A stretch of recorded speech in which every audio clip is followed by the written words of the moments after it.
사고, 그리고 노후까지 누구나 겪을 수 있는 상황이지만 그 순간을 어떻게 준비했느냐에 따라서 나의 미래는 크게 달라질 수 있는데요. 오늘 1시간 동안 저희 보장노트와 함께 하시면서 내 미래를 준비해 보시는 건 어떨까요?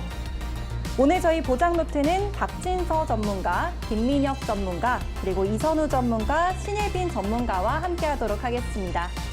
오늘 첫 번째 보장노트부터 함께 확인해 볼 텐데요. 첫 번째 보장노트는 박진서 전문가와 함께 펼쳐보도록 하겠습니다. 계단에서 미끄러지거나 아이가 놀다가 넘어져서 이마가 찢어지거나 이런 경우에 보장을 받을 수 있는 게 바로 이 상해보험이라고 하는데요. 오늘은 이 상해보험의 정의부터 그리고 어떻게 하면 보장을 받을 수 있는지, 그다음에 준비하려고 할 때 어떤 내용들을 주의해야 하는지 하나씩 짚어보도록 하겠습니다. 첫 번째 보장노트 열어보도록 할게요.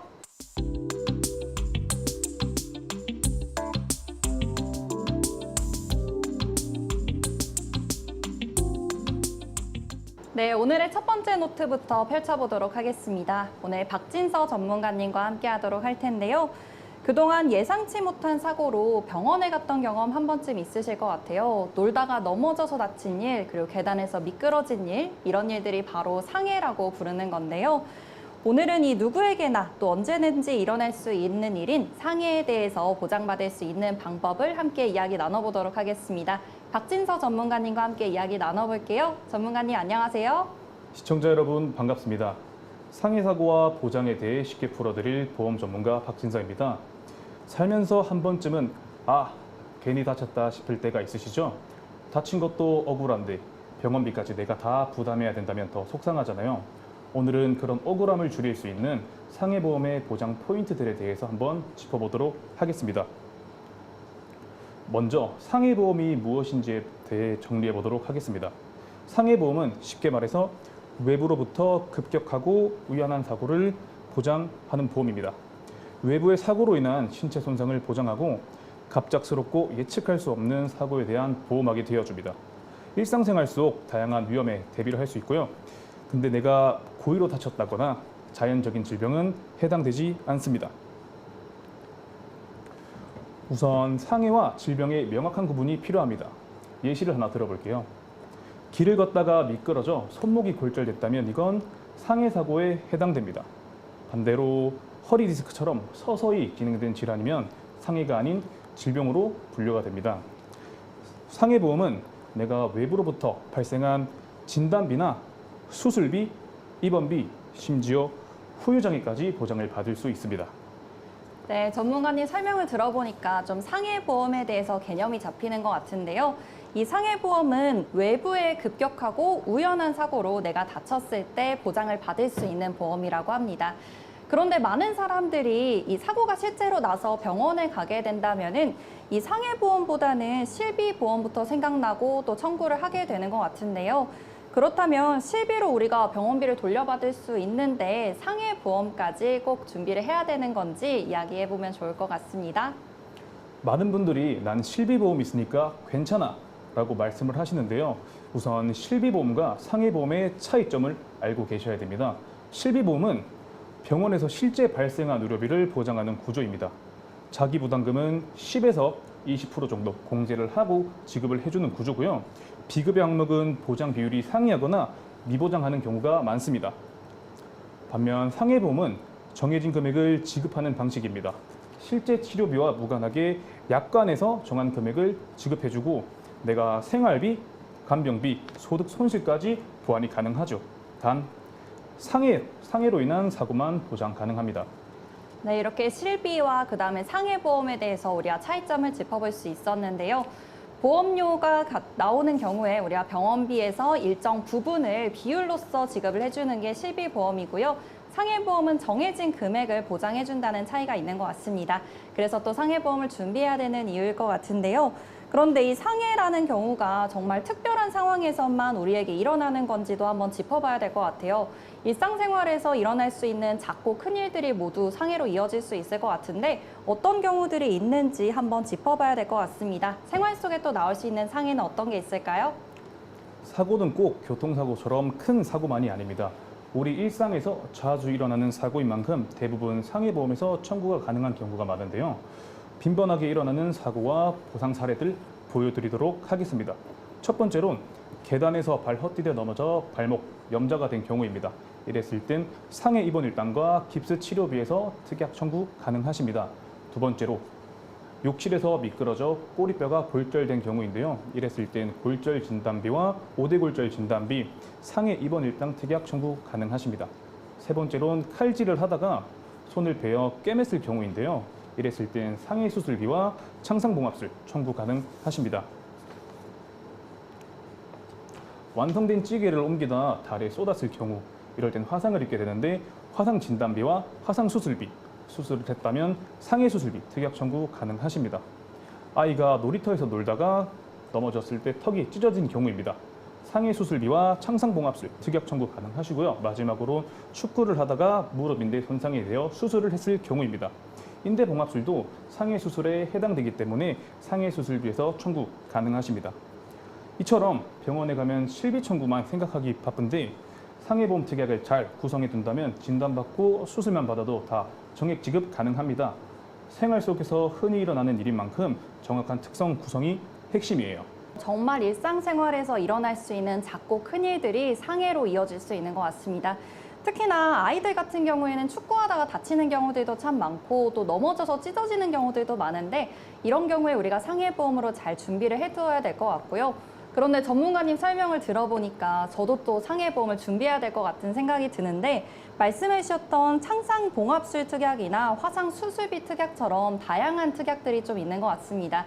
그래서 이 특약들이 어떤 것들이 있는지도 우리가 알아봐야 될 것 같고요. 그리고 꼭 준비를 해야 되는 특약들에는 어떤 것들이 있는지도 한번 확인해 보면 좋을 것 같은데 반드시 확인하고 준비해야 될 특약에는 어떤 것들이 있을까요?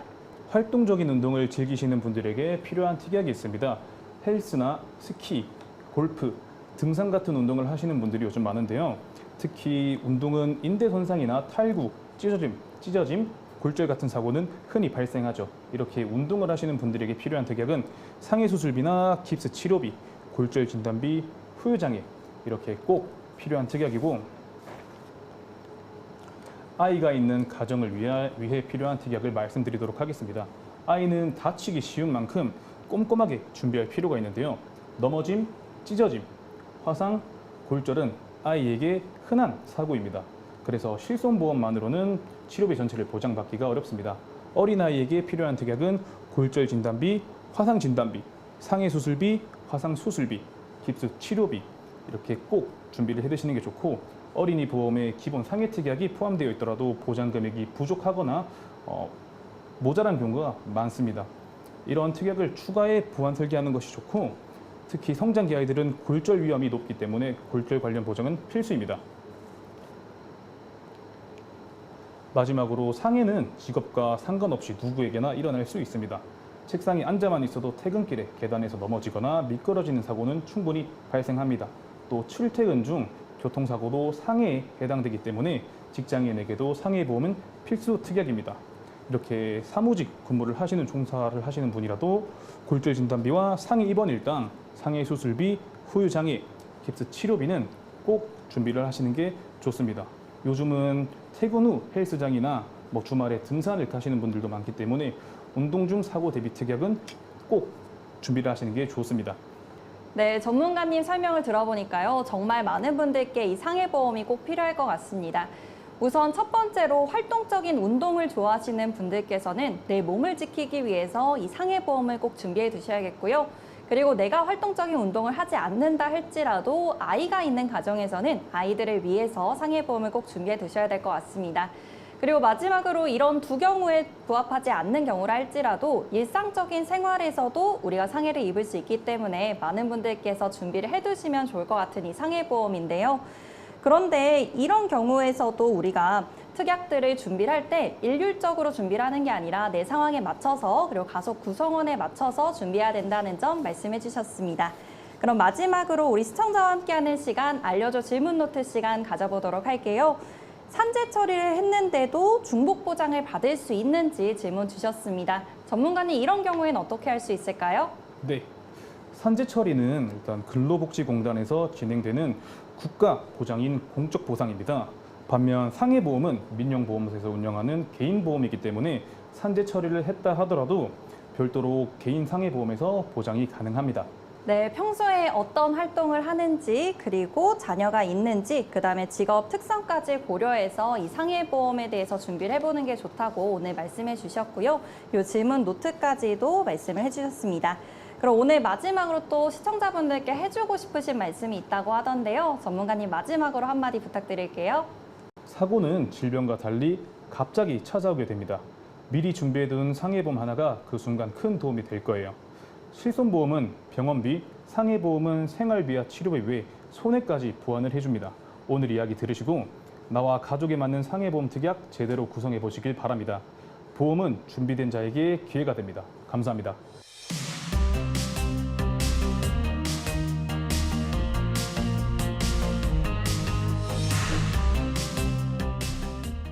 이렇게 해서 첫 번째 보장 노트 상해보험에 대해서 알아봤습니다. 이렇게 첫 번째 보장 노트처럼 우리가 갑작스러운 사고는 피할 수가 없어도 이 이후의 삶은 미리 준비해 볼 수 있으니까요. 상해보험을 통해서 내 삶을 미리 준비해 보시길 바랍니다. 오늘 방송이 여러분들의 보장 상태를 점검할 수 있는 좋은 시간이 되셨기를 바라요. 저희 프로그램의 코너 알려줘 질문 노트는 여러분들과 함께하고 있습니다. 방송 중 궁금한 내용이 생기시면 바로 문자 보내주시길 바라요. 보내시는 번호에는 샵 3772번 보내주시고요. 보내시는 내용에는 보험 이렇게 두 글자 적어서 보내주시면 질문하실 수 있습니다. 이 질문 내용들을 추려서요. 저희가 다음 방송에서 궁금증을 풀어드리기도 하고 또 이 질문자들 중에서 추첨을 통해서는 선물도 보내드리도록 할 테니까요. 많은 참여 부탁드리도록 하겠습니다. 그럼 이어서 다음 질문 노트도 열어보도록 할게요. 김민혁 전문가와 함께 하도록 하겠습니다. 우리 수술이라고 하면은 정말 많은 비용이 들기도 하고요. 또 큰 병에 걸린 건 아닐까 걱정이 되시는 분들도 많을 것 같습니다. 이런 경우들을 보장받을 수 있는 게 수술비 보험이라고 하는데요. 오늘은 이 수술비 보험에 대해서 하나씩 자세하게 알아보도록 할게요.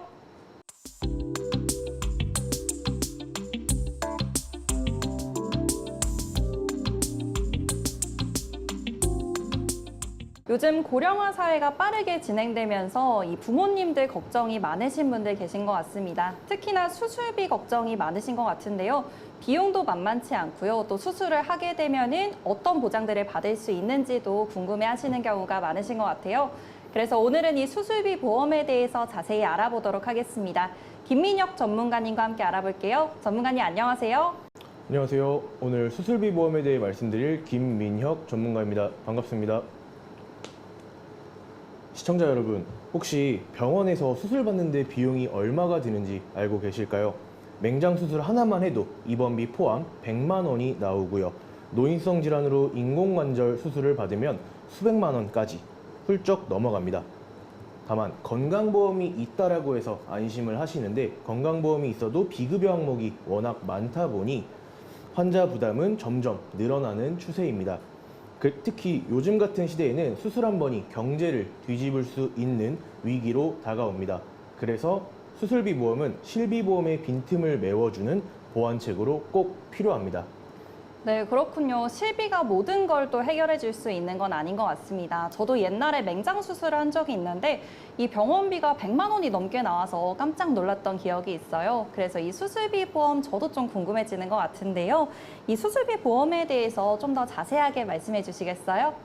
네, 수술비 보험에 대해서 자세히 설명드리겠습니다. 우선 수술비 보험은 질병이나 상해로 인해 수술을 받았을 때 보험사가 정해놓은 보험금을 정액 보상으로 지급하는 보험입니다. 여기서 정액 보상이라 함은 예를 들어 저희가 수술비 보험을 100만 원을 준비했을 때 병원비가 실제로 20만 원이 나와도 100만 원을 지급받는 정액 보상을 뜻합니다. 네, 그렇군요. 또 이렇게 실비보험과의 차이점이 있는데요. 우리가 준비를 해둔 이 보험금만큼 정액으로 보상을 받을 수 있는 보험이라고 합니다. 그래서 많이 준비를 해두면 해둘수록 실제로 수술을 했을 때 받을 수 있는 보험금이 좀 더 많아지는 경우인 것 같은데요. 그렇다면 이 수술비의 경우에 있어서 다양한 종류들이 있다고 들었어요. 어떤 종류들이 있는지 하나씩 짚어주세요. 네, 수술비 종류에 대해서 설명 한번 드리겠습니다. 수술비는 상해, 질병 둘 다 동일하게 존재하지만 우선 수술비 보험의 상해 수술비, 질병 수술비 가장 기본적인 특약인 거고요. 그로 인해 1호종 수술비, 엔대 수술비로 나눠져 있습니다. 1호종 수술비부터 먼저 설명을 드리면 열거주의 보장이라고 해서 약관에 명시된 질병을 다 보장해준다는 뜻입니다. 그리고 질병 코드 및 수술 방법에 따라 보상하며 보상 기준도 명확하게 적혀져 있습니다. 그리고 관혈, 비관혈 구분도 있고요. 다음으로 엔대 수술비 설명 한번 드리겠습니다. 엔대 수술비도 1호종 수술비와 동일하게 열거주의 보장, 약관에 명시된 질병을 보장하는 수술비고요. 관혈과 비관혈 구분이 없습니다. 그리고 종수술비보다 보장 범위는 적으나 혈관 질환의 보장 금액이 커서 중복적으로 준비하시는 것을 추천드립니다. 네, 이렇게 수술비 보험의 종류에 대해서 우리가 짚어볼 수 있었는데요. 기본적으로 질병 수술인지 상해 수술인지에 따라서 각각의 수술비 보험이 있겠고요. 그 다음에 1호종 수술비, 그 다음에 엔대 수술비로 나누어지는데 1호종 수술비의 경우에도 엔대 수술비의 경우에도 각각의 특징들이 있어서 나에게 맞는 보험은 어떤 보험일지 우리가 좀 더 자세하게 알아보면서 나에게 맞는 보장을 선택해 보셔야 될 것 같습니다. 그렇다면 이 수술비 보험에 대해서 우리가 항상 이야기를 할 때 같이 나오는 보험이 실비보험이잖아요. 그래서 저도 수술비 보험을 준비해야 되나 싶을 때마다 실비보험이 있는데 꼭 수술비 보험까지 준비해야 되나 생기더라고요. 그래서 오늘은 이 수술비 보험과 실비보험의 차이점에 대해서도 말씀해 주세요. 네, 실비보험과 수술비보험의 차이점에 대해 설명드리겠습니다. 많은 분들이 실비만 가지고 있다라고 해서 되게 난 안전해 라고 말씀들을 많이 하십니다. 실손의료비와 수술비 보험 둘 다 차이점을 설명 한번 드릴게요. 실손의료비는 저희가 병원에 가서 치료를 받고 보험금을 청구할 때 실제 발생한 의료비 중 비례로 보상을 하는 게 특징입니다. 그리고 자기 부담금을 공제하고 지급을 하고요. 다음으로 비급여 항목 제한적으로 보장합니다. 혈압, 당뇨 등 만성질환자 분들이 준비가 어렵다라는 게 가장 큰 핵심이고요. 고령자 분들도 준비하시는데 제한이 있는 게 특징입니다. 그러면 실손의료비의 공백을 메꾸려고 수술비 보험을 준비하시는 건데 수술비 보험은 제가 수술을 했을 때 정액형으로 앞서 말씀드렸다시피 정액형으로 지급을 하고요. 다만 실제 의료비와 무관하게 보상을 하는 게 특징입니다. 그리고 중복으로 준비를 해도 중복 보장이 가능한 점이 또 있고요. 실손의료비에 비해 수술비 보험은 만성질환자도 준비가 가능합니다. 80세까지도 준비가 가능하시기 때문에 고령이신 분들도 준비하시는데 수월하실 겁니다.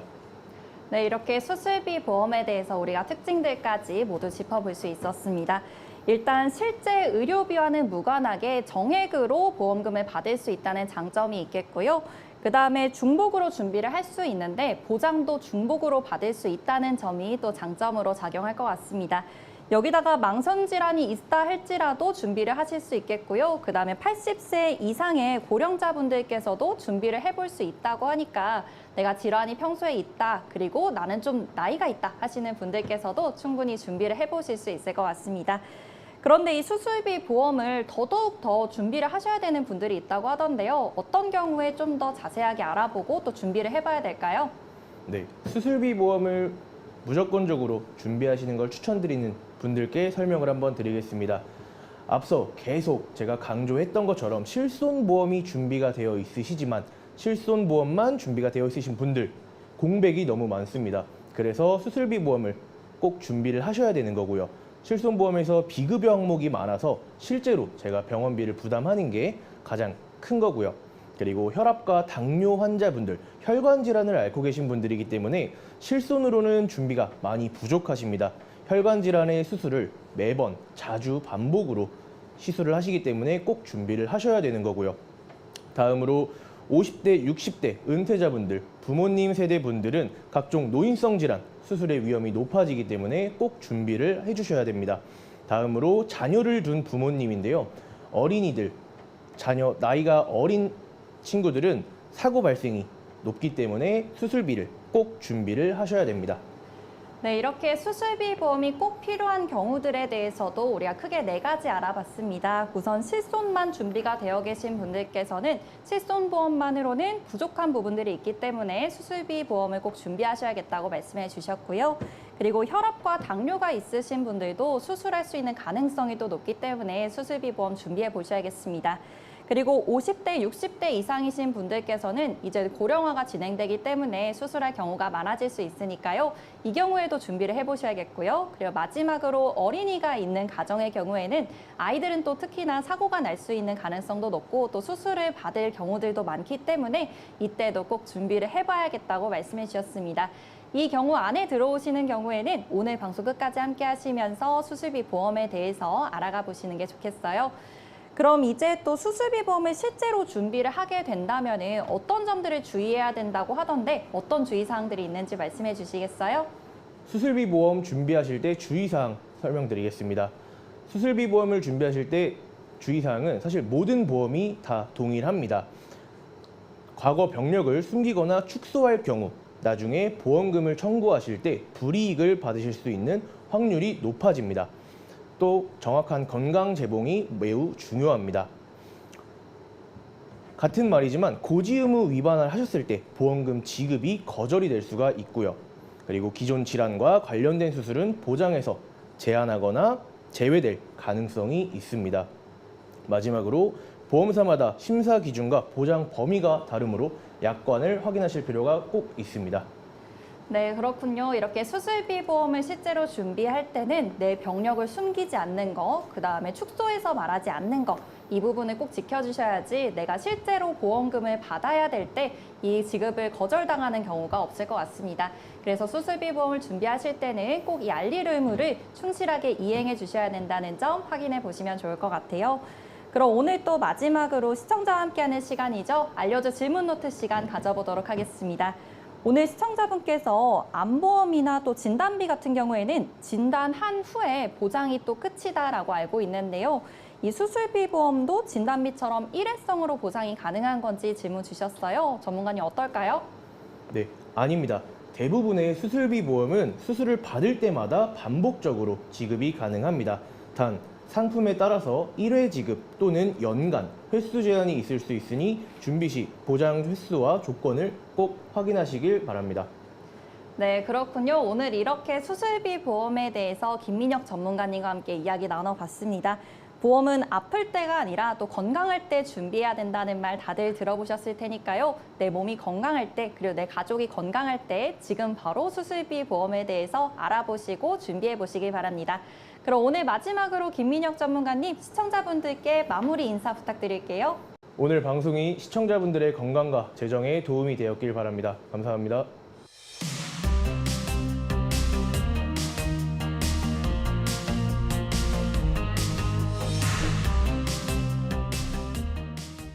이렇게 두 번째 보장 노트까지 열어봤습니다. 수술이라는 거는 굉장히 비용도 많이 들 수 있고요. 또 생각보다 갑작스럽게 찾아오기도 합니다. 그래서 우리가 미리 준비를 해두어야지 이런 상황에서 잘 대비를 하실 수 있을 테니까요. 내가 수술비에 대해서는 잘 보장이 되어 있는지 한 번 더 체크해 보시는 시간이 되셨기를 바랍니다. 저희 프로그램의 코너 알려줘 질문 노트에서는 여러분들과 함께하고 있습니다. 여러분들 방송 중에 궁금한 내용이 생기시거나 아니면 보험에서 궁금한 내용이 있다면 지금 바로 문자 보내주세요. 보내시는 번호에 샵 3772번 보내주시고요. 보내시는 내용에는 보험 이렇게 2글자 적어서 보내주시면 질문하실 수 있도록 양식을 보내드리고 있습니다. 이 질문 노트를 통해서 궁금한 내용들 저희가 다음 프로그램에서 풀어드리도록 하고요. 그 다음에 질문하신 분들 중에서 추첨을 통해서는 선물도 보내드리도록 할 테니까 많은 참여 부탁드리도록 하겠습니다. 그럼 이어서 세 번째 보장 노트도 열어보도록 할게요. 세 번째 보장 노트는 이선우 전문가와 함께 하도록 하겠습니다. 스케일링, 충치치료, 크라운 치료처럼 이 치과라고 하면은 일단 무섭게 느껴지기도 하고요. 또 치료 내용들도 비싸고 또 버겁기도 합니다. 그래서 오늘은 이런 치료들을 어떻게 보장받을 수 있는지, 그다음에 치과보험은 왜 필요한지 하나씩 짚어보도록 하겠습니다.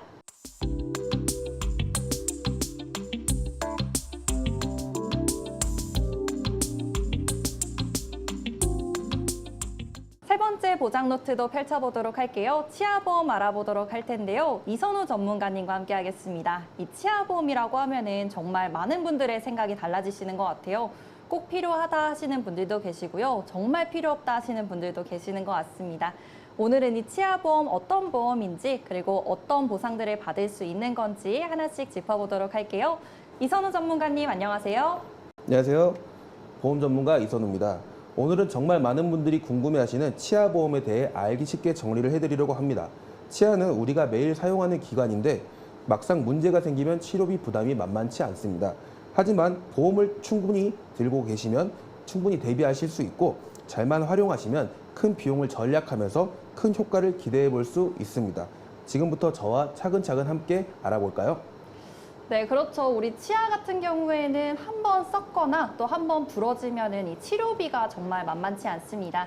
그래서 이 치아 보험으로서 치료비를 준비할 수 있다고 말씀해 주셨는데요. 그럼 이 치아 보험에 대해서 하나씩 한번 알아보도록 할게요. 어떤 건지 먼저 말씀해 주셔야 될 것 같아요. 어떤 내용일까요?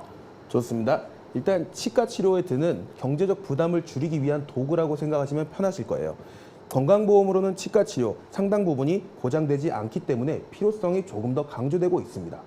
네, 그렇군요. 치아 보험에 대해서는 우리가 알아봤는데요. 그렇다면 어떤 사람들이 이 치아 보험을 준비해야 될까요?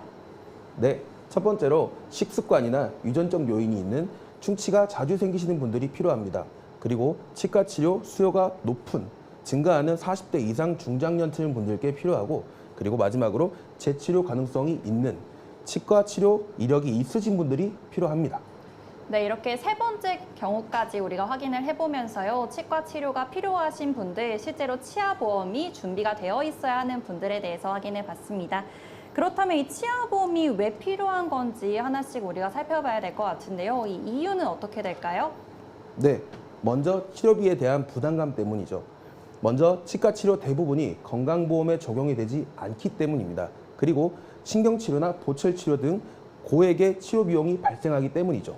두 번째로 정기적인 예방 관리 비용 때문입니다. 스케일링이나 정기검진 등 모두 보장이 가능하고요. 그리고 마지막으로 미리 준비해야 보장이 가능합니다. 치료 이력이 따른 보장 제한이 걸릴 수도 있고 그리고 면책 기간이 존재할 수도 있기 때문입니다. 네, 그렇군요. 전문가님께서 정말 꼼꼼하게 설명을 해주셨는데요. 그런데 워낙 용어들도 좀 어렵기도 하고 이 치아라고 하면은 일단 용어도 어렵고 그다음에 개념들도 잘 잡혀있지 않은 분들이 많은 것 같습니다. 그래서 구체적으로 우리가 좀 더 설명을 들어봐야 될 것 같은데요. 전문가님 구체적으로 좀 더 자세하게 말씀해 주시겠어요? 네, 먼저 치료비 부담부터 설명을 해드리겠습니다. 건강보험 적용 범위가 한정적이기 때문에 본인 부담금이 증가하고요. 추가로 치과 치료비 같은 경우 30만 원에서 100만 원이 넘는 고가의 치료가 많기 때문입니다. 치료가 반복적이고 장기화될수록 치료비가 증가하고 그에 따른 부담감도 추가로 커질 수밖에 없습니다. 네, 이 치료비에 대해서 먼저 알아봤는데요. 최소 30만 원부터 많게는 몇백만 원까지 들 수 있는 비용들이 발생한다고 합니다. 그래서 우리가 치아보험을 꼭 준비하셔서 이 비용들에 대한 부담을 덜어보셔야 할 것 같고요. 그리고 또 다른 내용들도 한번 자세하게 말씀해 주세요. 정기적인 예방 및 관리 비용으로 말씀드리겠습니다. 스케일링은 연에 1회 건강보험이 적용 가능한데 실질적으로는 1년에 2, 3회 정도가 필요합니다. 또한 정기검진, 구강세균 검사 등 비급여 항목이 대부분이고요. 치아는 젊고 건강할 때 관리를 해야 훨씬 효과적입니다.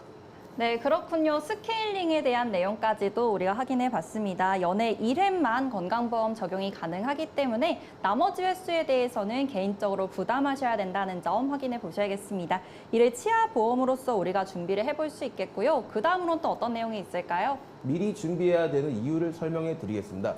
이미 치료한 치아는 보장에서 제외가 되기 때문이죠. 그리고 보장 개시일까지의 기간이 존재하고요.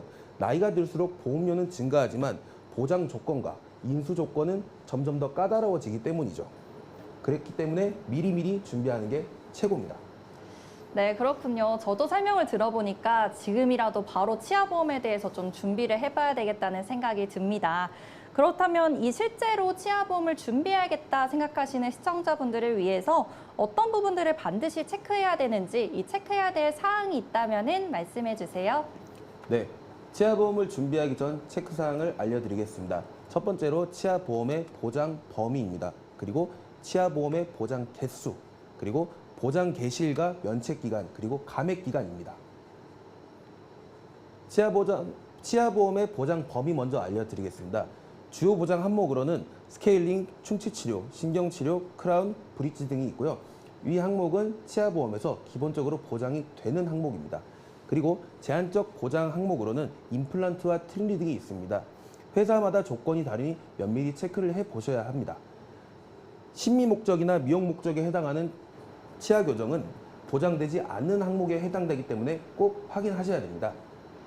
네, 치아보험을 준비하기 전 체크해야 될 사항 3가지에 대해서 우리 이야기 나누고 있는데요. 우선 첫 번째로 치아보험의 보장 범위에 대해서 알아봤습니다. 그럼 이어서 두 번째, 세 번째 체크사항들도 한번 알아보도록 할까요? 두 번째 체크사항은 어떤 걸까요? 네, 치아 보장 개수를 확인하셔야 됩니다. 회사마다 보장 개수의 차이가 존재하기 때문에 연간 보장 개수 제한이 있는지 혹은 없는지를 면밀히 체크를 하셔야 합니다. 내 치아의 상태에 맞게 준비하는 게 가장 좋습니다. 그리고 보장 개시일 및 면책 감액 기간입니다. 많은 분들이 오해하고 계시는 게 보험 계약일과 보장 개시일은 면밀히 다릅니다. 예를 들어 면책 기간 보통 90일 정도가 있는데 그 이후부터 보장 개시가 되기 때문에 그때가 보장 개시일이고요. 그리고 이후로 감액 기간이 충치치료 1년, 보철치료 2년 정도가 있는데 이 감액 기간 중에는 보험금을 혹시 지급받으실 경우 일부만 돌려받을 수 있기 때문에 꼭 체크를 하셔야 합니다. 네, 좋습니다. 우리가 치아보험을 준비하기 전에 체크해야 될 사항 3가지에 대해서 우리가 짚어봤는데요. 오늘 이 치아보험이 왜 필요한지 그리고 어떤 분들이 꼭 준비해야 되는지까지도 이야기 나눠봤습니다. 치과 치료라는 게 사실 한두 번 이렇게 치료를 받는다고 해결되는 게 아니라 꾸준히 여러 번 치료를 받아야 되는 경우들이 있는데요. 이럴 때는 보험이라는 안전장치가 꼭 있어야지 우리가 이런 부담을 좀 덜어낼 수 있을 것 같습니다. 그럼 마지막으로 또 시청자분들과 함께하는 시간이죠. 알려줘 질문 노트 시간 가져보도록 하겠습니다. 이미 실손 의료보험이 있는 분께서 질문을 주셨는데요. 굳이 치과보험까지 준비를 해야 되는 건지 문의 주셨습니다. 전문가님 어떻게 생각하시나요? 실손보험이 있으니까 나는 괜찮아 하시는 분들 많으실 겁니다. 하지만 실제로는 그렇지 않습니다.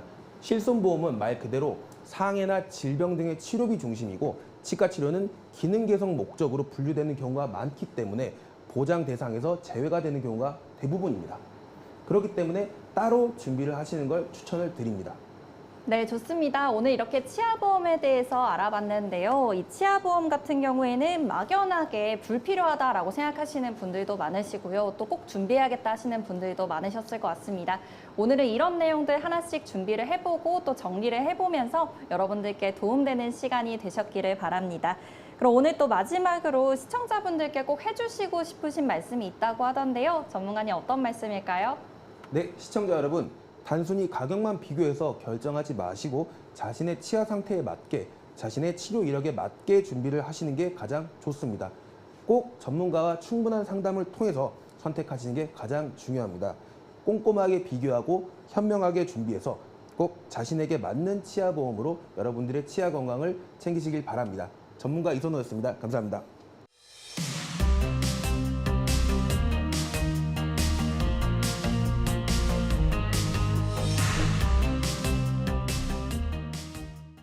네, 이렇게 세 번째 보장 노트까지 열어봤습니다. 치아라고 하면요, 우리가 미소를 지킬 수 있기도 하지만 또 생각보다 비용이 많이 지출되기도 하니까 미리미리 준비를 해두시는 게 좋을 것 같습니다. 특히나 건강할 때 준비를 해두어야지 더 잘 보장받을 수 있고 더 저렴하게 보험을 준비해 볼 수 있으니까요. 내 치아가 건강하다면 지금 바로 치아보험을 준비해 보는 게 좋겠습니다. 저희 방송 중에 궁금한 내용들은 알려줘 질문 노트라는 코너를 통해서 궁금증 해결해 드리고 있습니다. 보내시는 번호에 샵 3772번 보내주시고요. 보내시는 내용에는 보험 이렇게 2글자 적어서 보내주시면 질문하실 수 있도록 양식 보내드리고 있습니다. 궁금하신 내용들 저희가 뽑아서 다음 시간에 이 질문들 중에 궁금증 해결해 드리도록 하고요. 그 다음에 질문 주신 내용들 중에서 또 좋은 내용들은 저희가 추첨을 통해서 선물을 보내드리도록 할 테니까 많은 참여 부탁드리도록 할게요. 그럼 이제 마지막 보험도 열어보도록 하겠습니다. 마지막 보장 노트는 신일빈 전문가와 함께 하도록 할 텐데요. 일상생활 배상 책임 보험입니다. 말 그대로 일상생활에서 일어날 수 있는 일들에 대해서 보장을 받을 수 있는 보험이라고 하는데요. 어떤 경우에 보장을 받을 수 있는지, 그리고 어떻게 준비해야지 유리할지 함께 알아보도록 하겠습니다.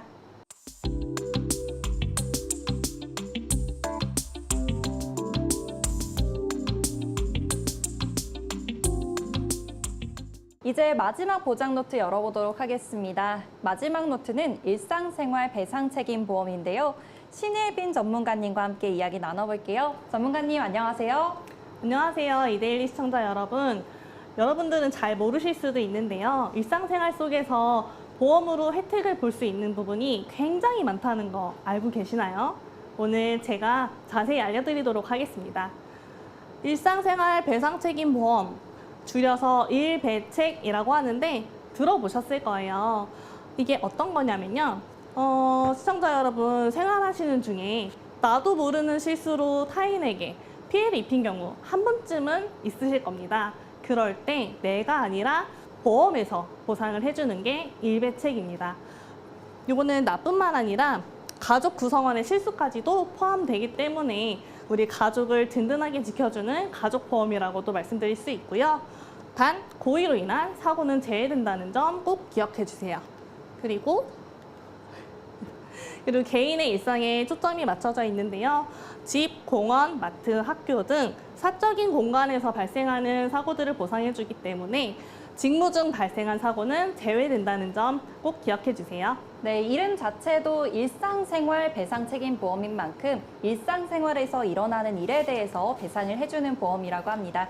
그렇기 때문에 업무 중에 일어난 사고는 보상되지 않는다는 점 꼭 기억을 해두셔야겠고요. 또한 고의로 일어난 사고 같은 경우에도 보상되지 않는다는 점 기억해 두시면 좋을 것 같습니다. 그렇다면 일상생활 배상 책임 보험, 줄여서 일배책에서 보장받을 수 있는 항목은 어떤 것들이 있는지 설명해 주세요. 네, 여러분 일상생활 배상 책임 보장 항목 알고 계신가요? 지금부터 제가 설명을 드릴 건데요. 우선 타인의 신체에 상해를 입힌 경우 치료비와 합의금, 위자료 등을 보상받으실 수 있습니다. 다음으로는 재물이 파손된 경우인데요. 수리비와 교체 비용 등을 보상받으실 수 있습니다. 네, 이렇게 타인의 신체를 상해를 입혔을 경우뿐만 아니라 재물을 파손했을 때도 보장을 받을 수 있는 보험이라고 합니다. 신체뿐만 아니라 또 이렇게 재물까지도 우리가 보장을 받을 수 있다고 하니까 꽤 도움이 많이 될 것 같은 보험인데요. 그럼 혹시 다른 보장 항목들이 더 있을지 궁금해집니다. 다른 보장 항목들에도 어떤 게 있을까요? 아직 끝나지 않았습니다. 반려동물 사고인데요. 내가 직접적으로 피해를 입히지 않더라도 반려동물로 인해서 상해 사고가 발생할 수 있습니다. 골절이라든지 물림 사고가 해당이 될 거고요. 이럴 경우에도 보상받으실 수 있습니다. 다음은 이동수단 사고인데요. 개인 이동수단으로 벌어지는 사고도 보상이 가능합니다. 여러분 요즘에 여기저기서 튀어나오는 고라니 뭔지 아시죠?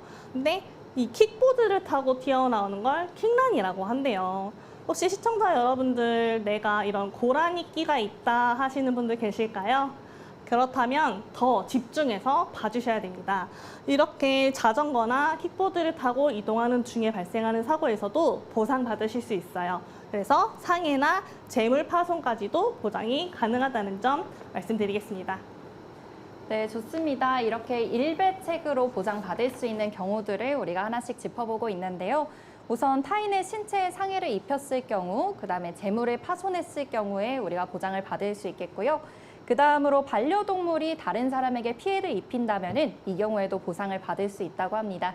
그리고 마지막으로 요즘 자전거 타고 다니시는 분들, 킥보드 타고 다니시는 분들 많으실 텐데요. 이런 분들의 개인 이동수단 사고의 경우에도 일배책으로 보상이 가능하다고 하니까요. 이 점 참고하셔서 일상생활 배상 책임 보험 꼭 준비해 보시는 게 좋겠습니다. 지금도 정말 충분히 많은 보장들을 갖고 있는 보험인 것 같은데요. 혹시나 또 있을까요? 네, 마지막인데요. 내가 아니라 우리 가족까지도 포함해서 보장을 받으실 수 있습니다. 배우자, 부모, 그리고 미성년자를 포함한 자녀까지도 일으킨 사고를 보장받으실 수 있고요.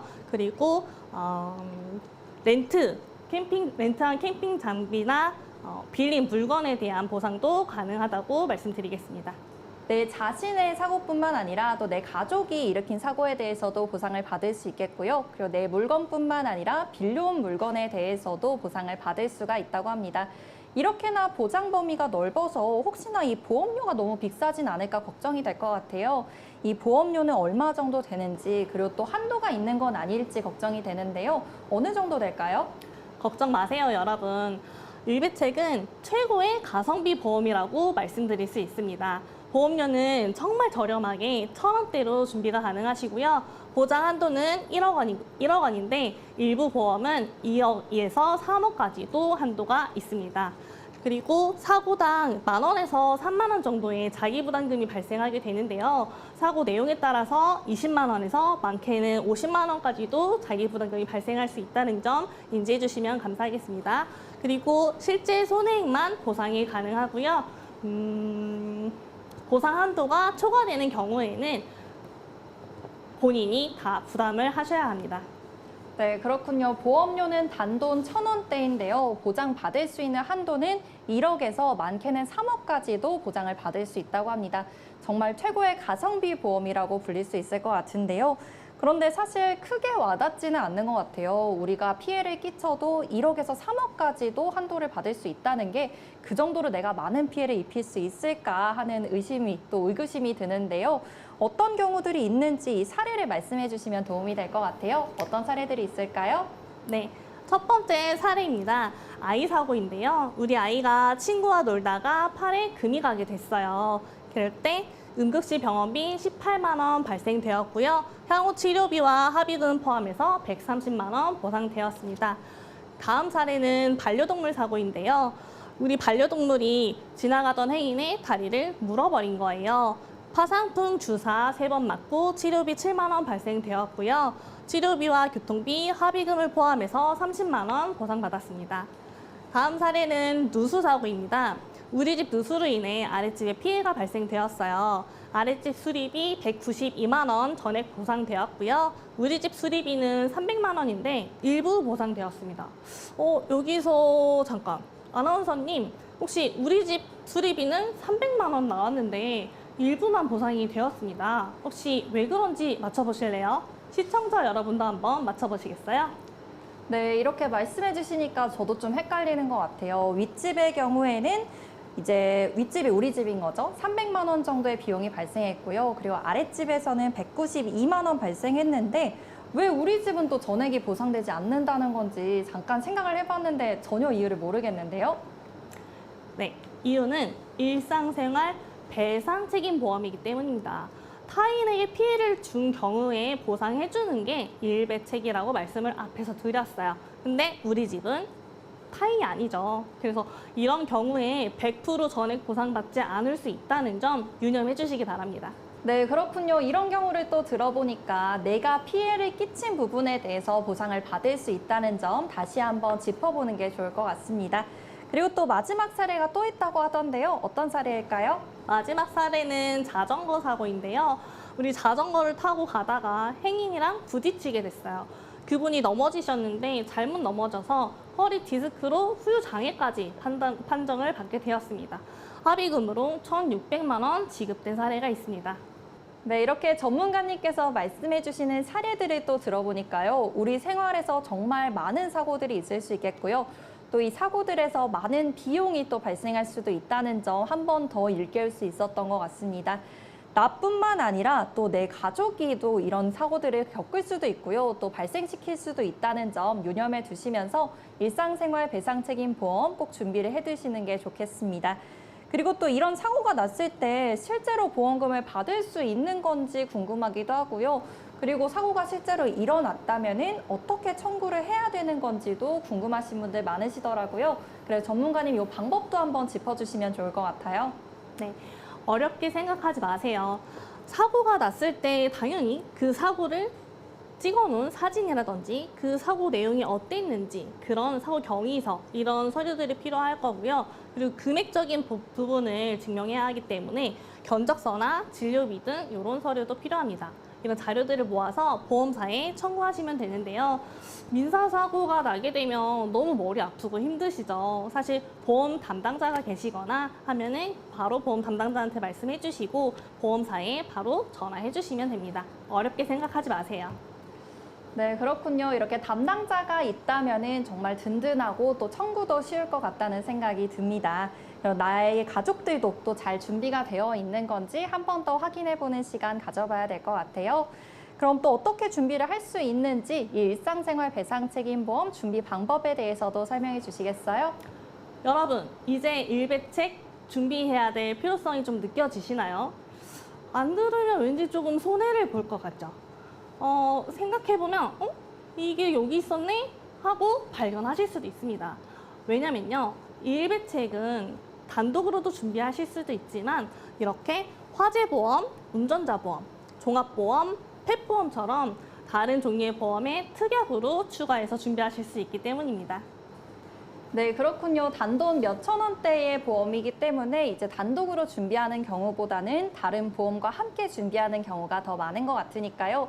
나도 일상생활 배상책임보험 가지고 있는지, 지금 잘 준비하고 있는지 한 번 더 확인해 보시면 좋을 것 같습니다. 그렇다면 일상생활 배상책임을 이제 준비한다 하시는 분들을 위해서 실제로 준비해야 할 때 어떤 점들을 눈여겨봐야 되는지도 한 번 더 확인해 보도록 할게요. 전문가님 어떤 내용들이 있을까요? 제가 앞에서 말씀을 드리긴 했지만 일단 보장 한도 1억 원 충분하게 들어가 있는지 확인해 보셔야 되고요. 보장 대상은 나뿐만 아니라 우리 가족까지 폭넓게 보장해 주는지 확인해 보셔야 합니다. 그리고 자기 부담금은 얼마나 나오는지, 반려동물과 해외 사고도 보상을 해주는지, 그리고 중복으로 가입되어 있지는 않은지까지 꼼꼼하게 체크해 보실 필요가 있습니다. 네, 그렇군요. 일상생활 배상책임보험 준비를 하기 전에 또 어떤 점들을 유의해야 되는지까지도 우리가 짚어볼 수 있었습니다. 특히나 일상생활 배상책임보험의 경우에는 중복으로 준비를 했다고 해도 중복으로 보상을 받을 수 있는 건 아니니까요. 중복으로 준비하면서 또 쓸데없는 보험료를 납입하고 있는 건 아닌지도 한 번 더 확인해 보시면 좋을 것 같습니다. 이렇게 해서 오늘 마지막 질문 노트까지도 확인해 볼 시간 가져봐야 할 텐데요. 마지막 질문 노트입니다. 업무 중에 다쳐도 보상을 받을 수 있는지 질문을 주셨는데요. 이 내용에 대해서도 말씀해 주세요. 아쉽지만 일상생활에 대해서 보상해주는 책임보험이기 때문에 업무 중에 일어난 사고는 보상해주지 않습니다. 업무 중 일어난 사고는 근제나 산재를 통해서 처리해주시면 되겠습니다. 그리고 고의적인 사고도 보상해주지 않는다는 점 꼭 기억해 주시기 바랍니다. 네, 일상생활에서 나오는 책임에 대해서 우리가 배상책임보험을 통해 보장받을 수 있겠고요. 그리고 고의적인 사고들도 보상받지 않기 때문에 이 점도 유의하시면서 일배책 준비해 보시면 좋을 것 같습니다. 오늘 이렇게 일상생활 배상책임보험의 개념에 대해서 그리고 어떤 경우에 보상을 받을 수 있는지, 그다음에 우리가 실제로 준비한다면은 어떤 내용들을 확인한 다음에 준비해야 되는지까지도 알아볼 수 있는 시간이었습니다. 그럼 오늘 또 마지막으로 시청자분들께 해주고 싶으신 말씀이 있다고 하던데요. 어떤 말씀일까요? 네, 시청자 여러분, 한순간에 예기치 못한 나의 부주의로 타인에게 피해를 줄 수도 있고요. 우리 아이가 다른 집에 가서 물건을 파손하고 올 수도 있습니다. 그리고 아랫집에서 갑자기 천장에서 비가 내려요 라고 연락이 올 수도 있는데요. 이렇게 예기치 못한 사고가 발생되었을 때 무조건 내 통장에서 벌금이나 합의금, 그리고 치료비, 위로금 이런 비용들이 나가게 됩니다. 여러분, 이 돈 직접 지불하실 건가요? 아니면 보험에서 지불하게 하실 건가요? 예기치 못한 사고로 손해보지 마세요. 지금까지 당신의 보장 노트 신혜빈이었습니다.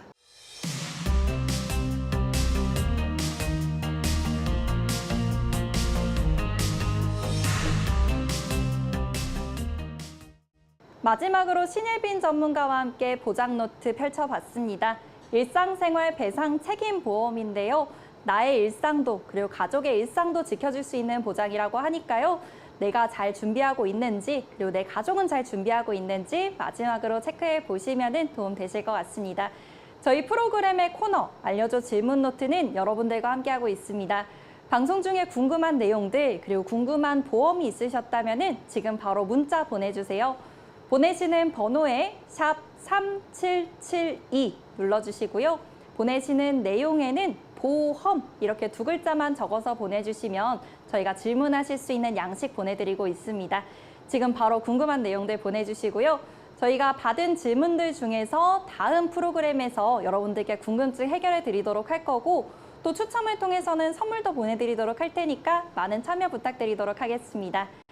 오늘 이렇게 당신의 보장 노트에 대해서 4가지 보장 노트들 살펴봤으니까요. 오늘 내용들이 여러분들의 일상 그리고 가족의 일상을 지킬 수 있는 내용이기를 바랍니다. 저희는 다음 이 시간에 더 알찬 정보로 그리고 더 알찬 보험 내용들로 찾아뵙도록 할 테니까요. 다음 시간에도 함께해 주시길 바랍니다. 그럼 저희는 여기서 인사드릴게요.